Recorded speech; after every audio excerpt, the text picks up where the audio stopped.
Yo! Happy Friday, everyone. If anyone's actually watching, let's see. Let's see how many people are watching. 0. Perfect. Just the way I like it. Oh man, how's hopefully more people show up. Oh wait, there's 4. All right, there's 4 now. That's good. That's good. 5. Slowly but surely. I'm looking at my camera quality on YouTube, and it's actually pretty good. I'm not gonna lie. What's up, Andrew? I've been watching TechRally. I've been watching since yesterday. That's a lie, bro. Unless you're just stalking me somehow, some way. I don't know if anyone saw this, but I did a Who's That Developer? It was pretty obvious who it was, but I just thought it was kind of funny. Why didn't anyone think of this? It's such a genius idea. Let me share my screen. I'm actually using StreamYard today. I paid for the service this time. So let's see. Stop sharing my screen. How do I do this? I guess I could try. Can I just share a specific Chrome? Let's see. Share screen. Share this one. Sweet. Yeah, so I did this Who's That Developer Friday number 1. I fried chicken before getting into tech. I love LinkedIn. If you bring value, they open up the checkbook, and yeah, I know React. What do you want me to react to? And then at the end, I did a little reveal. This is actually kind of fun. You'll be surprised what creative things you can come up with when you're hard on time. But yeah, I thought this was funny. Definitely check out Danny Thompson if you haven't. But this annoys me. Why is this exclamation mark on a new line? I would have done one less period. But it's okay. It is what it is. How's everyone's Friday? How's everyone's Friday? Is the music too loud? Actually, the music shouldn't be working right now because I disabled it. So let's add the musica. How do I add music? Let's see. Share screen. Share system audio. Boom. Julios. All right. So I rode my bike for 10 miles. I really need to work out. I've been definitely neglecting my exercise since everything's been so busy lately. And I'm just trying to just survive these days. But overall, I can't complain. But definitely have been neglecting my health.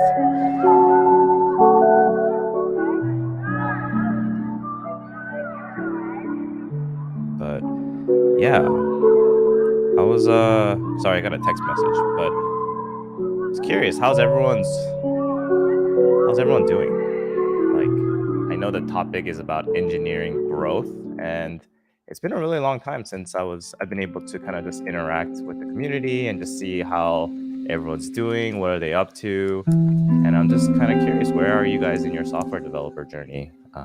And are you growing as a software engineer? Because that's really, really important here. And that's kind of why I built this channel in the first place.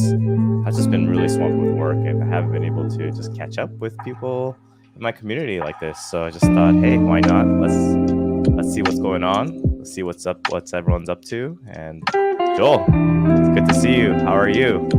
How are you, my friend? You're too cool for me now, man. Now that you got a software developer job, making that full-time money, making that software developer money. Nah, I'm kidding, man. Thanks for always coming by the Discord and adding your input. It really does help, especially because these days I haven't been as active on my Discord as much as I like, but it's really good to see other people contributing, other people helping out, and you're definitely one of them. So hopefully you're doing well, dude. We still need to grab a drink together or get some dinner because it's very, very long overdue. I'm 3 years in the game, but going to fish around for more money. Why not? If you're good, then the money will come, and as long as your skill sets are up to par, I don't see why it can't be a problem. So definitely, growing can be both a financial thing and a technical thing. If you're able to get best of both, why not, right? So it's super important. If you're getting all the happiness through tech, but you find yourself struggling financially because of the company you're working at, then that's a no-go in my opinion. You got to find somewhere that's going to pay you well, appreciate who you are as a software engineer, and then get that best of both. So yeah, thank you for these comments. I am rusty, everyone. I'll tell you that right off the bat. I'm a little rusty. I don't know what you're supposed to be doing when you're live streaming. I guess we could hit up a few topics and stuff like that, but ask me some questions. Tell me, call me out. What have I been doing wrong? How do you guys like the podcast? How do you like the guests I'm interviewing? What do you guys think about that? I don't know if it's for everyone, but I really, for this channel to stay alive and make sure I can maintain my mental health and my physical health, the interview styles have been a little bit easier to manage.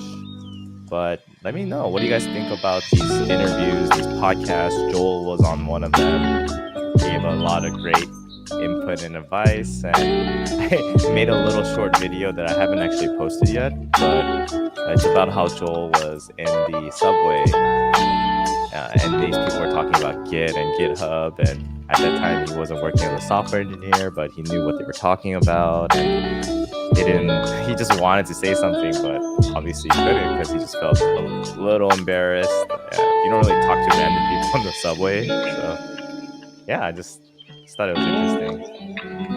So I'm gonna definitely post that one. Yeah.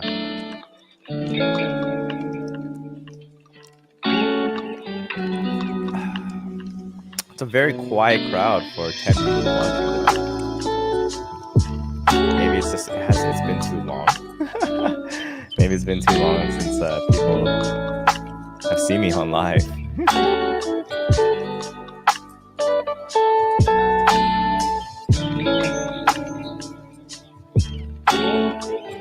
Music is louder than me. All right, good to know. How do I adjust this?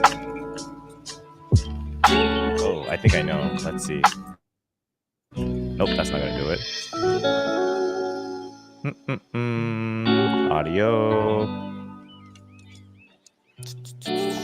They don't really give you a great way to. Oh, I think I know how. How about now? Is that better? Is that better?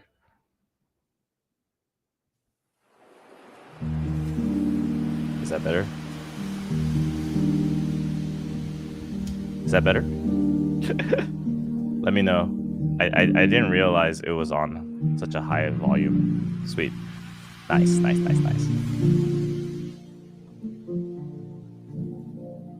For mental help, hop on YouTube. You have a live support network. I appreciate that. Just subscribed will add to the commute rotation. Thank you. Actually, you know what? Might as well post about my live stream on Twitter because we can. So let's bring some Twitter folks here.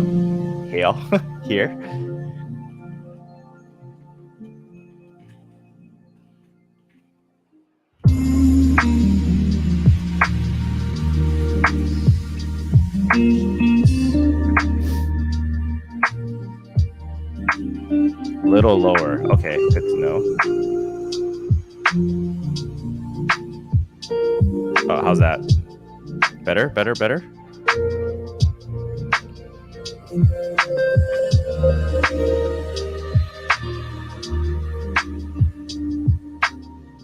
I have no idea. I haven't used StreamYard in so long that maybe that's why it's no good. But the quality on the StreamYard is so much better than Streamlabs. It's like I wanted Streamlabs to be better because it's cheaper, but this is like way better in terms of the quality. I'm just like, crap. Everything costs money, yo. Just turn the mic up. All right, one second.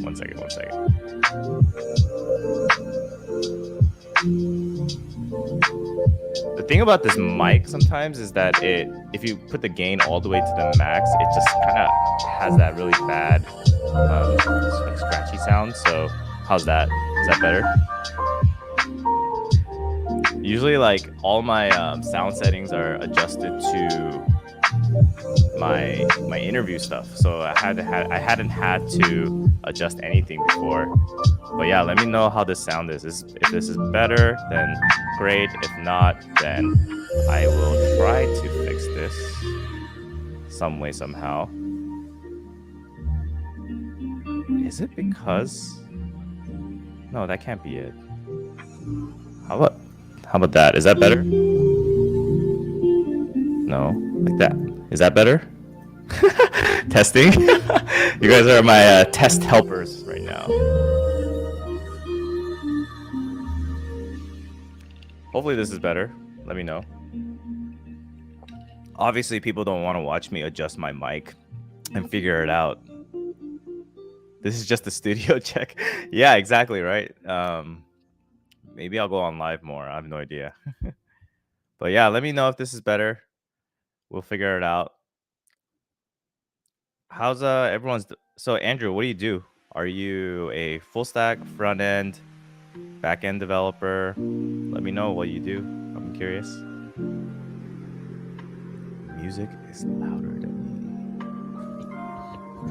me. But yeah, this engineering growth is such an interesting question. I felt like when I first started learning how to code, the growth was super fast. Super fast. And because you just don't know anything, right? And then eventually you kind of hit a really nice sweet spot where you really don't want to burn yourself out having to know everything and anything all the time. So you kind of go into a little bit of a niche. You say, hey, this is where my specialty is at. I'm good here. I'm going to settle here for a little bit and then get back into the grind when I can. But I realized some people, they don't want to get better.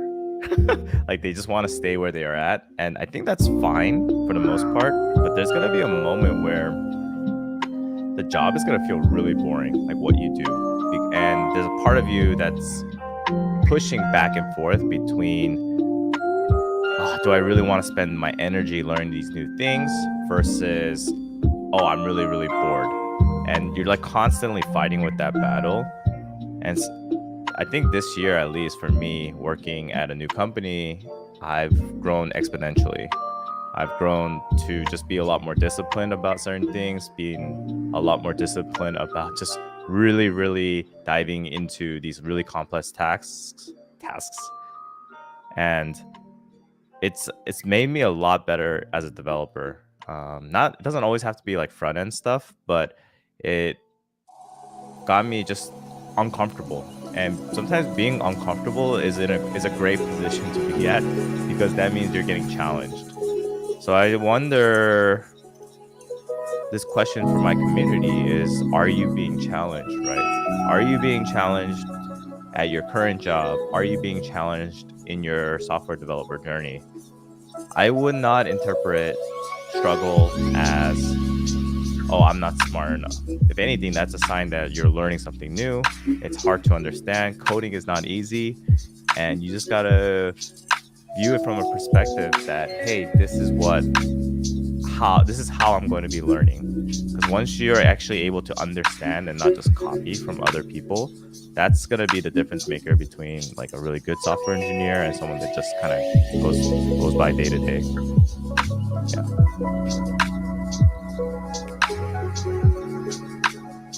Yeah. Full stack developer, but mostly back end. I nice. I'm not even gonna open up that other part. I'm currently in a coding bootcamp, so yes, I am being challenged. Which coding bootcamp, if you don't mind me asking? Hey Ray, how you doing? Welcome to the live stream for Fridays. It's been a really long time since I did one, and it's kind of fun. It's good to get back to some of this, getting to know my community a little bit better. But I think it's gonna be a really short stream. But while we're here, let's make the most of it.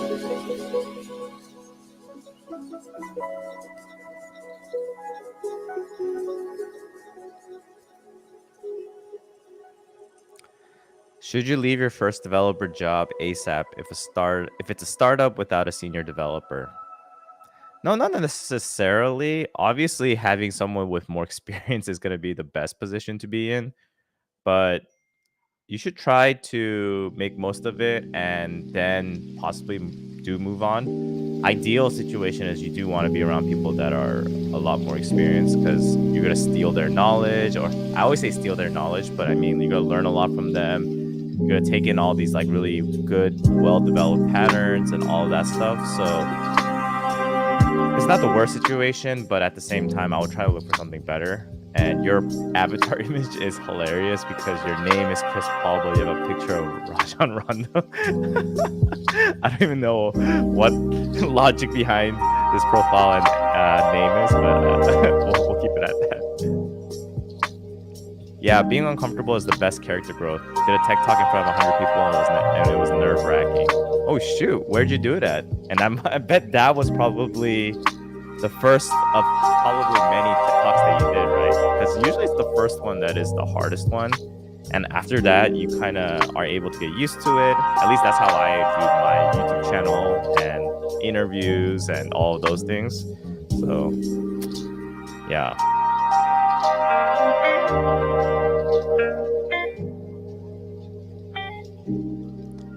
I have a one-on-one with my manager, and I told her that challenged me all the time. Since then, I have been struggling, but I'm learning a lot and growing and getting tickets done. Joel, I'm so happy for you, and I'm pretty sure that company is very lucky to have you. Have someone that's super motivated, always just putting in extra effort, putting in the extra work. You're growing so fast, I'm sure. And you probably let me know, how fast are you growing right now these days? Like, do you feel like it's been night and day since just coding by yourself versus working at a company? If it is, then that's the beauty of why your first job is so important, and being around experienced developers are important too. Like, ultimately, I do think that you should try to find your first job regardless if there are senior devs or not. But if you're around other developers that know what they're doing, and even if they don't know what they're doing from a pure tenure perspective, even if they have 5 years or 4 years or 3 years experience more than you, you'll still be able to learn a lot because you'll be surprised how much you can learn within a year, within 2, and all of that. Oh, it was just internal, but they let me learn about Docker. Yeah, exactly. I mean, internal's not bad either. You could definitely translate what you learned internally to outside tech talks and all of those things. I'd highly encourage you to do that.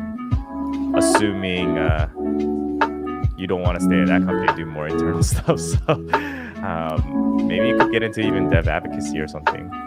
Who knows? The one thing I will say about, Joel's struggles that I kind of resonate with is that you don't rest on your kind of immediate successes. You want to keep compounding that, right? You want to keep growing and growing and growing. And the reason why that's so important is because that first job is just the tip of the iceberg. After you get your first job, that's when everything just starts rolling in from a pure technical perspective, from a pure learning perspective, financial perspective. Just the whole mindset changes once you get your first job. And that's the one thing that I always try to encourage a lot of people that end up getting their first job in tech is don't rest yet.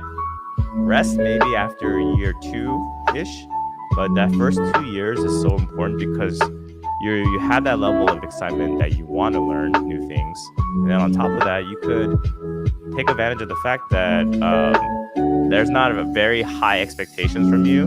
So you have this flexibility of just learning as much as you can, as much time as possible, right? And you get paid.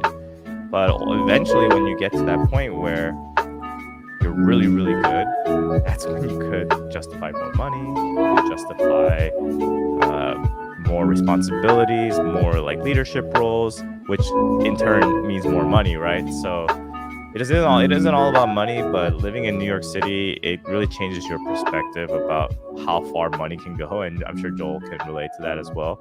You gotta keep fighting for what you believe in, and that only happens when you're able to grow your technical skills. It's easy to ask for more, or it's easy to demand more when you have the skill sets to do it. But if you don't have the skill sets and they say no, what are you gonna do? You're gonna like twiddle your thumbs and be like, "Oh crap! Well, at least I tried," right? No, you gotta take responsibility for your situation, and either you make the decision to stay and see if you can get paid more later, or you move on and then put yourself in uncomfortable situations again, grow again. And that's why there are like levels to this game, right? Some people are just super smart and they get well compensated for it.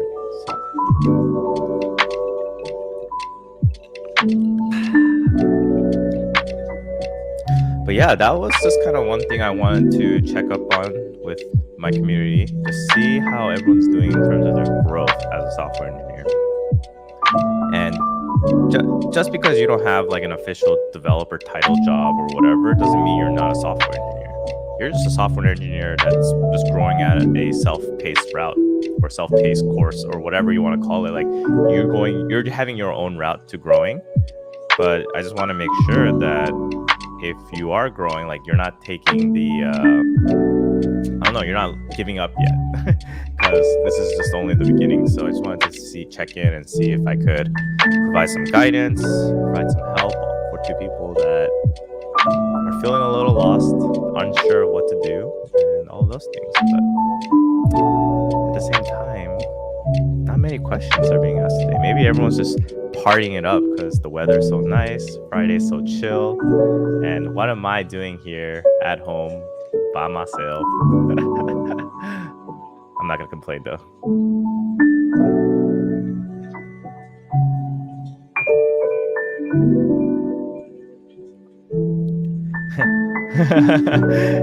Yeah, I wouldn't mind having a junior software engineer title at. Yeah, exactly. It's like a life hack when you're able to have less responsibilities but get paid a decent amount as well. So if you're able to pull that off, that's gonna be impressive. Yeah. Any advice on trying to stay on a company after an internship ends? I want to do the best I can. I'll be a full stack engineer, but need to bring my A game. Well, hopefully, my advice for you is that I would just keep that open communication between you and your boss and figure out, hey, 1 month in, what is the expectation, right? Actually, even before you start, just ask, like, is there an opportunity for a full-time position? And I feel like they're just going to say, yes, of course, blah, blah, blah. But what you should do is after a month and a half, just be like, hey, can we talk about how much I've done so far? Where am I at in terms of potentially landing a full-time job? Should I be preparing myself to start applying to other jobs, right?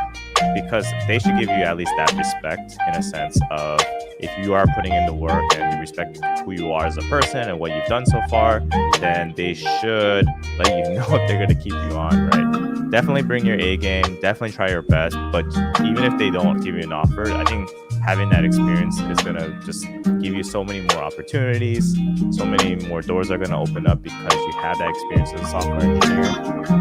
And yeah, just keep investing in yourself, keep working hard, and I do not have any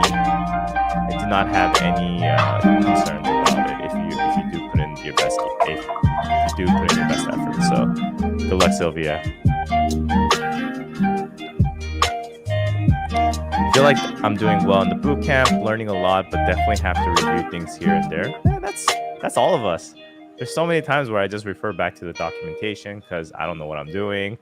I forget stuff. I need reminders. There is nothing wrong with having to review things here and there. If you're able to search for things, they say that developers are professional Googlers because sometimes it's not even about the error itself. It's like, how do you search for that error?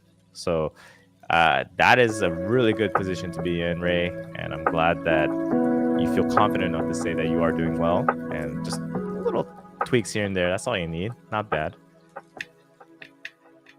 Do I still code like I'm broke? Ooh, what a good question. I think so. I think so. I don't know. I definitely don't code with this idea that, everything is given to me.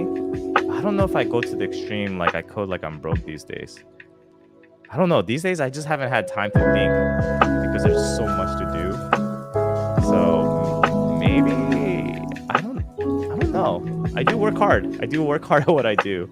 I'm not sure if it's to that extreme though. But I would still remember a couple years ago when I first started, I did not want to be in that position again of not having a job, having very little money in the bank. But these days, I am more stressed in terms of responsibilities and things like that because I am in more of I don't want to say a leadership role, but I just have a lot of responsibilities. So there's a lot of stress with that. So maybe not code like I'm broke, but there's just a lot of stress related to work that I have to figure out. And that is how I approach every day. But that's a great question. You got me a little stumped there. Thank you, Chris Paul.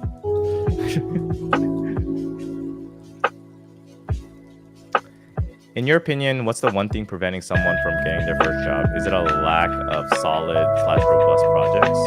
It's a mixture of everything. There's a lot of stuff that's in my head that I try to explain during my one-on-ones or through my videos. Haven't done as many talking to the camera type videos these days, I do admit. But it's a mixture of a technical skill deficiency or a not enough projects plus your LinkedIn/social proof, right? So you kind of need that really, really good combination of both. But some people, they lack the technical skills and they have the nice projects. Some people, they have the technical skills, but they don't have the LinkedIn or they don't have their portfolio projects in a very nicely well packaged way to submit to like a recruiter or a hiring manager. Every person is different and every person generally lacks in those specific areas. But I would say if you're able to get all of them at a decent spot, then you're at a good position to land that first job. It isn't just about coding and learning how to code.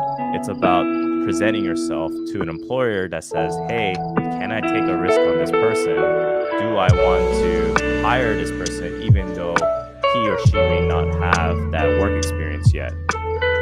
Does this person show me enough passion? Does this person show me enough technical skills? Does this person show me the whole package to the point that I could say, yes, let's take a chance on this person because we feel relatively confident and it's not too huge of a commitment financially to hire them because generally juniors get paid less. So you just gotta have everything all together. And what is that everything? It's hard to explain. I do kind of go over it sometimes on my Twitter account and all of those things, but that's kind of the benefit of my one-on-one coaching that I don't really ever talk about anymore because I've been so busy. But it's hard. It's hard to give general advice sometimes because everyone's situation is a little different. So hopefully that helped answer your question.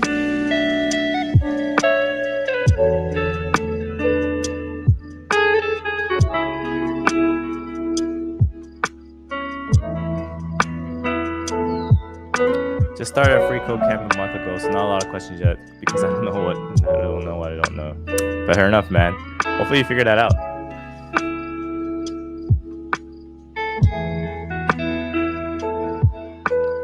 Plus, for Sylvia, make sure you can get an employee review from your manager, even if it's informal, to see where you might need to grow.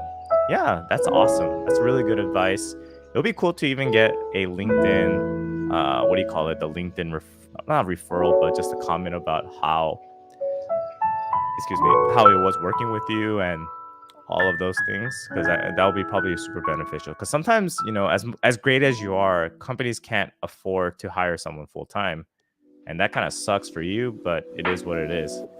At the same time, you could just make the most of it and try to see, how do I take advantage of the fact that I did work somewhere, and I could use that to leverage my status at different companies, right? So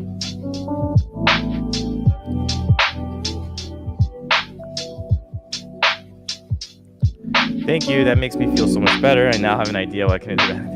Exactly. That's really good advice. Really good advice. Worried about the impending recession that will have a great negative impact on the industry as a whole? Not really. I get 6 emails a day, 5 emails a day from recruiters asking me if I'm interested in joining their company, asking me if I want to interview for their company. And until that pace suddenly slows down for some weird reason, then I think that will be when I get worried. But right now, I'm just deleting a bunch of emails every day because it's a little overwhelming as a software engineer. So it's a good problem to have, obviously. And I personally just don't see it on my day-to-day. And again, this kind of goes back to, if you have the skill sets, then you're going to be highly sought after, right? Just have that skill set and you're going to be fine. You're going to be fine. If you are just barely squeaked in and then you just kind of stayed at that pace, then I would be a little bit worried, because essentially, you're dispendable. You're not as important to keep because maybe you don't do features that are super business impacting. Like, you gotta think about like those things. And that's kind of what I was talking about back in the day when I say I code like I'm broke. Like, I always try to code on things that make me a better developer, and sometimes I guess you could call it like resume driven development, where you're just getting really, really good at what you do, and you can kind of like let people know that, hey, I'm good. I'm good. There's no way you can fire me because I'm good. Yeah, I feel that I've been growing a lot. The first month was kind of easy in landing pages, and I told my team to give me more complex tasks. My team is amazing and supports me. That's amazing. And the fact that they were giving you the easier tasks, but you weren't okay with it, is really, really good sign that you're growing, Joel. And the fact that your company gave you easier tasks in the first place to kind of get settled in, get used to the ropes, is super awesome too. So like, they're definitely not trying to like stress you out, which is not always the case for some companies. And the fact that they could kind of like ease you in, now giving you a lot more responsibilities, is a great sign. So kudos to you, my friend. Silly question. Do you and your team have a good sense of humor? Does humor help? Is there a time and place for jokes? Of course, we're all humans, man. Like, you gotta have some jokes in there. And if you don't, then your team, it's all about work, right? Actually, one of my senior engineers, he does these technical, what do you call it? I forgot what you call it, like technical chats kind of thing, where we could just talk about anything really technical. But we decided one of those days is actually just kind of like a water cooler chat, so we could talk about anything. And that's where we really get to know each other, hang out, see what everyone's kind of interested in, any movies people watched, all of that stuff. So it's a pretty fun team to be in. I like it. And yeah, of course, you have to have some kind of humor or joke, or otherwise work is going to be super boring, right? And especially because it's like a remote environment. So yeah, developing my problem solving skills, communication, and learning how to learn quickly and getting problems done fast. So far last month, they gave me like employee of the month for the country. That is amazing, bro. See, I told you, after you get your first job, you don't need to do one-on-ones with me. I even was shocked when you scheduled one after you got your first job, and before you started, you're like, what do I need to expect? What do I need to do? Like, how am I gonna serve? I was like, bro, you're fine. Just do what you normally do and you'll thrive. Trust me when I say that. Trust me when I say that you'll be fine. And you are. Look at you. Haven't got one single message from you, DM asking me for help. And that's usually a good sign. That's usually a good sign.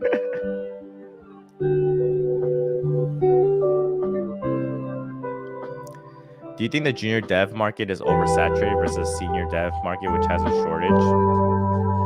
One could say that, but at the same time, I just feel like there are not good enough junior devs, probably. And I try to mean that in the nicest way, in a sense that they're not doing the whole package. Again, going back to that whole package of LinkedIn, technical skills, all of those things. Like, it's so hard to bring someone on board. There's a lot of work involved from a pure like experienced team perspective to get someone really up to speed. But it doesn't help if they don't know how to code, right? And yeah, like you could talk about bringing value as a junior developer, but the thing is, you're not really going to bring that much value as a junior dev when you first start off, unless you just are freaking awesome and just saying like, I need more work, and like kind of maybe what Joel's doing. And sometimes it's just missing out on opportunities. Like Joel is a super smart dude, but he just never had the opportunity. Maybe his LinkedIn wasn't good. I know his LinkedIn wasn't that good. His GitHub projects weren't that good. Like, there were just so many aspects where we could just fixed, but it never had to do with his technical skills. It was just more about like the overall package, right? And I think junior devs, like, you only know what you know, and you don't know what you don't know, right? So if you don't know what recruiters are looking for, if you don't know what hiring managers are looking for, then it's super hard for a junior dev to understand, like, how do I get hired? The reason why senior devs get hired more often or they get reached out more is because they've been in the game a lot longer. So they know how these conversations work. But junior devs, they don't know. And it's super hard to try to give general advice all the time, because sometimes you just need that really concentrated coaching to be like, this is what you suck at. This is what you need to improve on. I'm trying to say this in the nicest way possible, but you need to really figure this part out. Yeah. So there's just like so many different aspects of it. Is this better? Is that better? Music?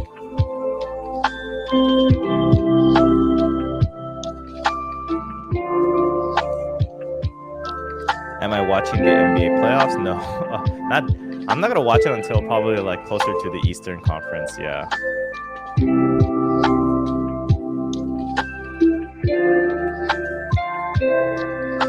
Let me know if the sound has improved. I didn't realize it was too loud. To get it higher, you need experience, whether it's job experience or projects or on your portfolio, and you need to show a personality that you can fit in with others. Yes, that is really true. More with the junior devs, because you kind of need to show the whole package again. Half of what you have it at. Really? It's like literally, I don't hear anything. It's at. You guys just not want music. I can just stop if you want. Let me know. But I think the personality is definitely like where you're gonna be able to shine, which is unfortunate because some people, they're more introverted. They don't show that. Music is louder than I am. How the heck? All right, so you know what? You know what I'm gonna do? I'm just gonna stop the music. Boom, easy peasy. We're just gonna do it without music, folks. We're just gonna do it live.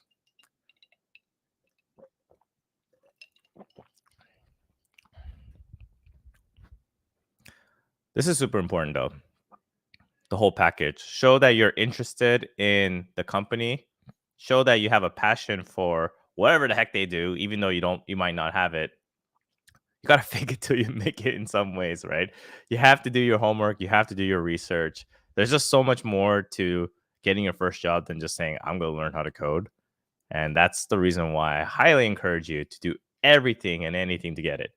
There's like a lot of research you just need to do, and do it well. Yeah.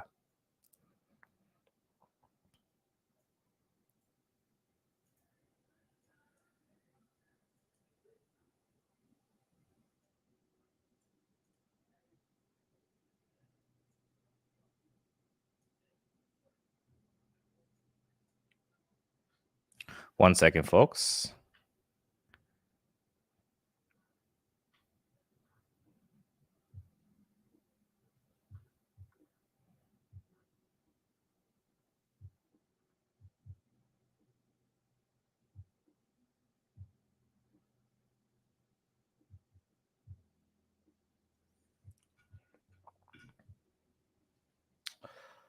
But yeah, sorry about the music. This is using StreamYards for the first time in a very long time. I don't know why people say that. I'm using this for the first time since 20 something. I'm like, wait, that's not your first time then. But anyways, yeah, just thought I try something different.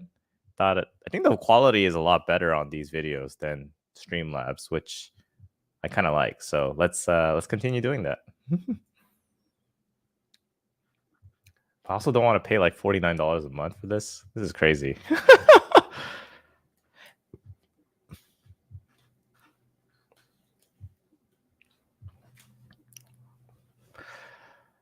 But yeah, it's crazy to think about it that growing as a software engineer, I feel like no matter how long I do this for, there's just going to be so much other stuff that I'm not going to know. And just kind of looking at my LinkedIn again, I can't believe that I started learning how to code back in February of 2015. And there's still just so much I don't know. You would think that if I've been coding for 7 years, that I should know a lot. And I think I know a decent amount, but dang, there's just so much to learn. And it's so hard to grasp sometimes. But I guess this is the beauty and the curse of being a software engineer. You're always learning, but you're always stressed. Oh, yeah. It is what it is. But I think one thing I'm gonna be doing this year, on top of working on front end eval and trying to do one-on-one coaching, is I think I'm gonna try to learn how to use Rust. I heard a lot of good things about it, and I hear that there's a lot of cool projects that are using Rust. So I think that's gonna be something on my radar moving forward this year. I'm curious, like I'm kind of into crypto stuff. And as part of growing, I wonder if this channel needs to grow outside of the usual, just learn how to code, tips for software engineers, and whatnot. Maybe the audience is not really in the demand for this kind of advice in my YouTube channel. I do question sometimes, like, how do I grow this channel at a faster pace? Because something's not working. I mean, I'm at 4,700, almost at 5K, but I've been doing this for almost 2-3 years probably. Pace is not very fast. So maybe as part of growing, I need to figure out how do I grow this channel? Maybe do more something that I'm interested in now, which is kind of like in the crypto space and all that. But at the same time, I don't want to lose the community that I already have, right? Because you guys are awesome. This community is really awesome, and I really appreciate every one of y'all because I know how driven you are. It's a small community, but it's a very driven community, which makes it worthwhile. But sometimes, I'm not gonna lie. I look at the metrics and I'm like, is this worth it? Is this worth keep going on this channel, TechRally stuff and all that? Because definitely losing money doing stuff related to TechRally. These like monthly services, this microphone, this computer, all for content creation. But sometimes I don't know. I don't know if the ROI is completely worth it, but I always, if anything, I'm always gonna try my best and see how far I can go. But I hate giving up, especially when I, have gotten as far as I have. I feel like I'm at a inflection point, hopefully, but who knows? I need to talk to probably more software engineers, or not software engineers, but content creators, and figure out what it is that I could improve on. Probably, yeah. I think you can do both. Don't limit yourself. Yeah, I really feel like I want to do that. Maybe do more like Web3 coding development, possibly, and just share it with my audience if they're interested. I don't know. We'll see. We'll see how things happen. I do. I still love helping people, and especially new developers get into tech. It's just it's hard to help everybody. It's hard to help everybody, and but in some ways, I'm glad again, like my community is small because it makes it a lot easier to help those people. So uh, 、 , it's a give and take. 。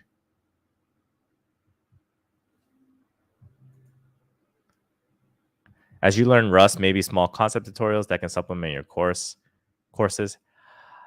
You know what's crazy, Ridge? Like, I don't want to be a course creator.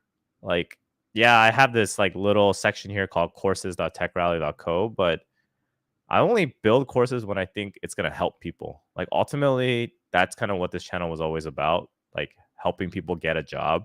So that's why I made that portfolio course. It wasn't because like, like I'm going to make so much money by selling a $20 course to like 1,000 people. Like, I'm going to be rich AF. No, that's like not my, that's not the point. Like, the point of the course was I want everyone to have a portfolio.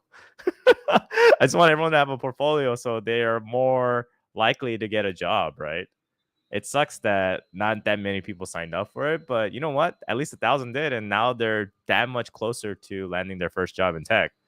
But I don't want to be this guy that just like, oh, I learned Rust, so now I'm going to teach Rust, or I learned I don't know, Dino JS, so I'm going to teach a course about nothing against those people, but that's just not what I want to do. So a lot of time, and I don't have it, and if I see something that's lacking, then I'll make a course about it.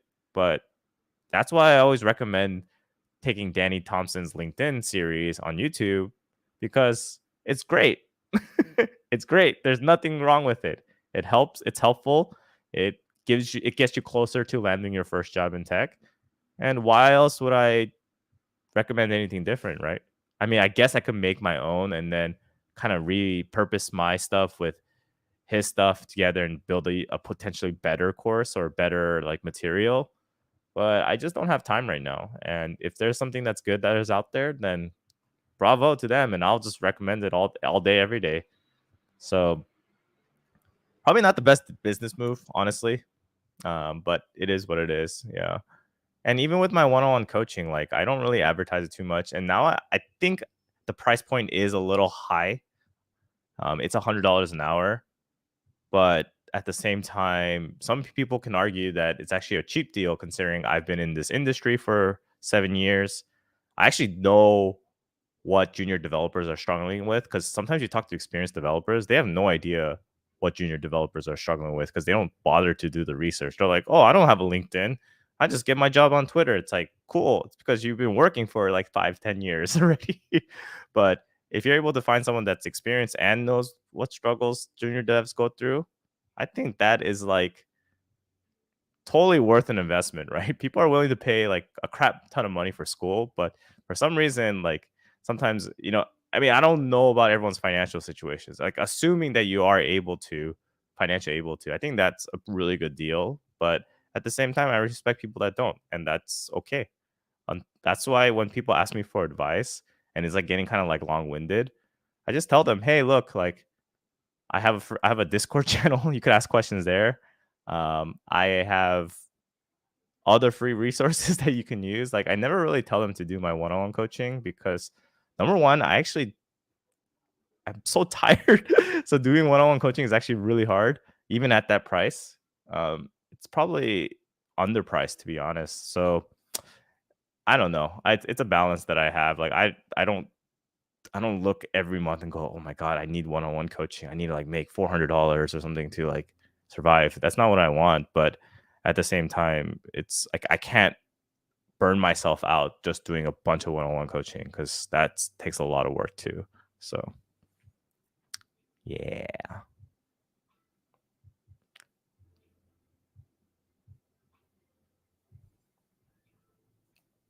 You can always do segments like Helper Wednesday. Ooh, I like that idea. I like that idea. Helper Wednesdays and Crypto Mondays. Ooh, that could be a good one. That could be a good one. Well, I meant it as a way to reinforce your own learning, as a way to prove to yourself that you are retaining the info. Yeah, that's a good point.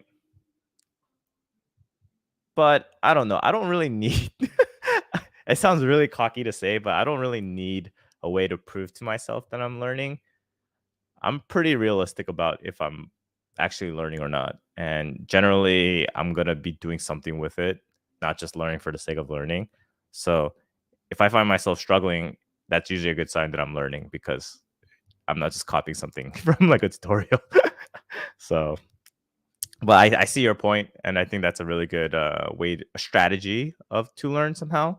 But I don't know. Lately I haven't been able to do that as much to just like publicly learn just to say that I'm learning kind of thing or retaining info. I try to just I don't have to like time is I think it's the time thing more than anything. It's like I don't have time to write a blog about what I learned in Rust, but maybe I can. Who knows? Maybe I'm just not prioritizing it either. Ooh, max programming, dude. What's up, man? Yeah, that's good to improve on our own learning and others too, because not everyone understands to learn. Hey, I think there's some bromance here between Brenton and Max.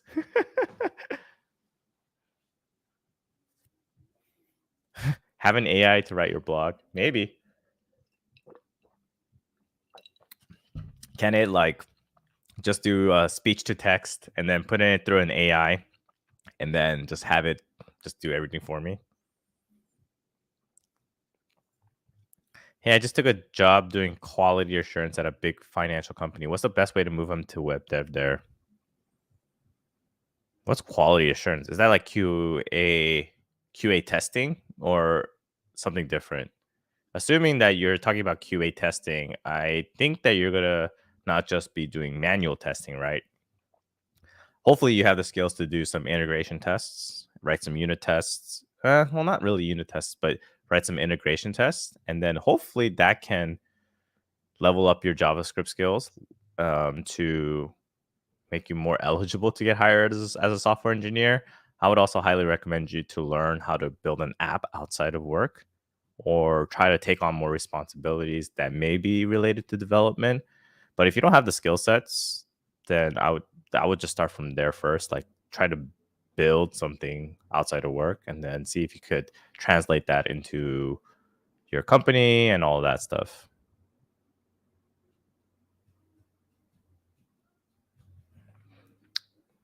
Stream the learning. I think I might stream the learning process, but maybe I I talked about this last time about doing it on Twitch. We'll see if I do it on Twitch though. I don't know. Twitch is so it's like another weird thing to learn, and I don't know how to use it. Call me a boomer or whatever, but it's it's an interesting space there. Yeah.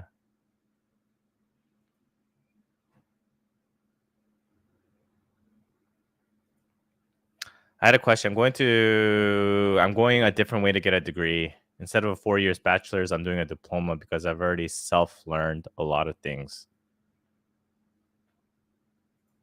Will that affect my job? I don't think so. What's the this is my own ignorance probably, but what's the difference between diploma and a degree? The word degree has many meanings, but an academic term refers to certification. Let's see. What the hell is a diploma then? That's how little you I think about like, oh my god, this person has a diploma versus a degree. Like I personally don't think so, considering the fact that there's a diploma is granted for completion of high school. There's also post-grad diploma from universities. These are awarded for in-depth specific coursework. That is, I think you're fine, honestly. I mean, I'll maybe do a degree after diploma. They both interchangeable, at least in the US. Yeah, I think you'll be fine.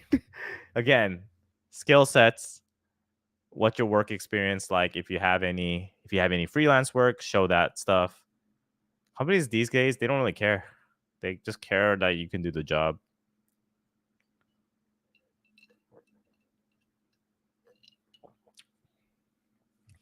Yeah. Whew. Anyways, it's getting close to 10 o'clock and been streaming for almost an hour now. I definitely have been am rusty with this, obviously with music issues, sound issues. Apologize, but hopefully it'll be better next time. Please bear with me. Other than that, if there are no other questions, I think we'll just call it quits today. What do you guys think? What do y'all think? Going once? 24-hour live stream. Andrew, that is a very, very ambitious goal, but probably will never ever happen. I'm too old.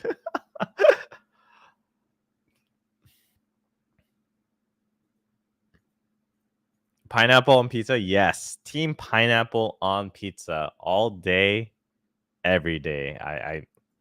I saw a stream of Mike Chen eating a pizza, a pineapple pizza, and he just could not keep it in. I've never seen anyone gag with eating pineapple on their pizza. Like, how is that even possible? What a funny guy. Can't be that bad. Cannot be that bad. I I feel like he would rather do a coding interview than eat pineapple pizza. That's how twisted that person is. That's the advice. That's the advice. Some people are taking from he, a guy who rather do coding interviews than eat pineapple pizza. Right? What a sick man. No, I'm just kidding. I appreciate that, Sylvia. I'm glad that I can help. And yeah, let me know if you have any struggles or questions. I'm always here on Twitter or anywhere. Feel free to ask. No problem. All right, everyone. Close to an hour. I kind of put a cap on myself. Long time ago, I used to be able to do like 2-3 hour streams, but I also felt very exhausted after that. So no bueno. Gonna take it easy.